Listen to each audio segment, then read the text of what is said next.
Now, Anthony Albanese's upcoming trip to Beijing has been potentially disrupted by security advice that he should avoid travelling in his RAAF jet because its systems could be hacked by Chinese spies.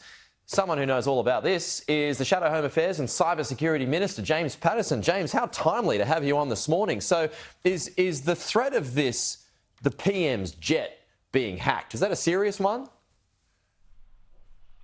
Good morning, Peter. I should say at the outset, I haven't been briefed on this. If I had been, of course, I couldn't publicly speculate, but I don't want to speculate too much. What I would say is that this really does highlight the ongoing complexities of the bilateral relationship between Australia and China, despite the Albanese government's efforts to stabilise the relationship, which we've provided bipartisan support for, and despite the Chinese government putting on ice for now some of the wolf warrior diplomacy, there are still some very real challenges in this relationship that I think will persist for some time, and things like this are perfect evidence of those complications. It's not a straightforward, normal bilateral relationship. It is an unusual one and has to be managed very carefully. So could, more broadly, could a bad actor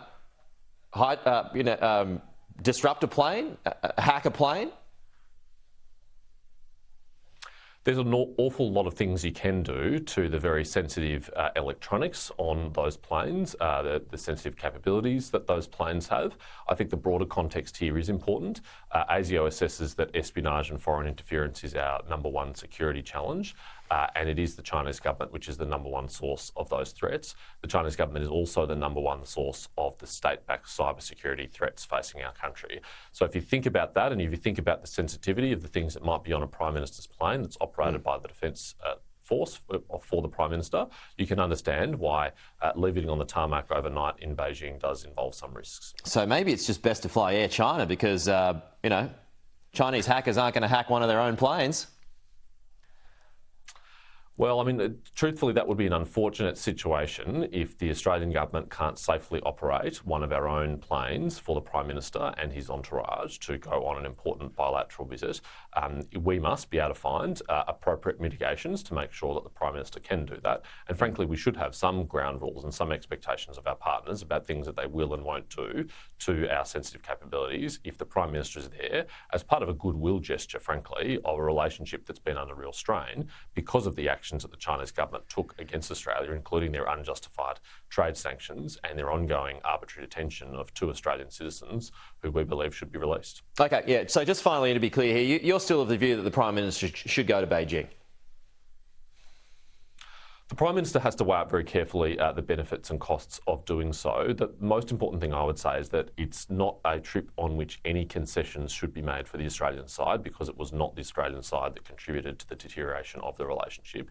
And I really hope that from the trip, if it does indeed proceed, that it results in the freedom of Cheng Lei and Yang Hengjun, because they should not be detained. There is no evidence that they are guilty of what they have been accused of, and they have been mistreated and detained for far too long.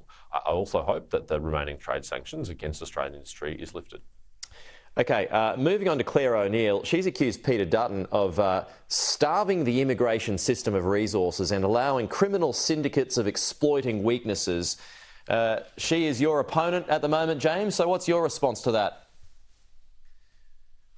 Well, this was a transparently political exercise from the Minister for Home Affairs. She said that the report that she received from Christine Nixon 7 months ago was urgent. If that was really true, and if the situation was as dire as she thinks it is, then the response from the government should have come a long time ago, and it should have been much more dramatic and radical than what it is. Really, this is some very minor tinkering and minor changes. It's not a substantive change to our immigration system or the way in which we administer visas.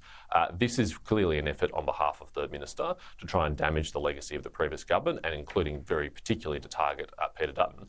It's not clear what they've spent the last 7 months doing other than preparing social media tiles to be released after the Minister's press conference attacking Peter Dutton. I mean, that was very clearly what they spent their time and effort in, and I think that's very revealing that this was political from the outset. OK, but if gangs and crooks were allowed to stay here during Peter Dutton's time when he was in government, and yours for that matter too, I mean, isn't he or your government at fault for that?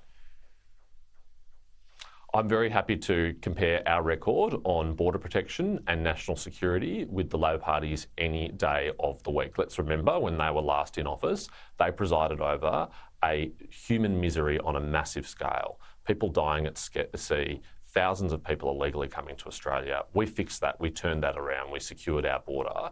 And under Peter Dutton's leadership as Minister for Immigration and then Minister for Home Affairs, he cancelled a record number of visas on character grounds, something that this government has not done. In fact, the cancellation of visas on character grounds has dropped dramatically on Claire O'Neill's watch. So if she's really protecting Australia, if it's really as dire it is, why is she not cancelling visas on character grounds at anywhere near the numbers that the previous government was doing? OK, well, just finally, and some of those proposed changes you just referred to a short time ago, but create a compliance division, the $50 million investment in the visa system. I mean, do you support those?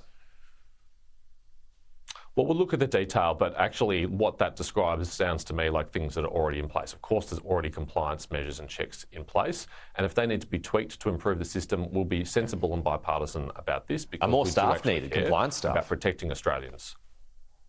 Well, perhaps there is a case for that, although from what we can see, really most of the announcements actually came in the budget and very little new has been announced yesterday. James Patterson, we're out of time, but appreciate your time as always. Thank you. We'll talk to you soon.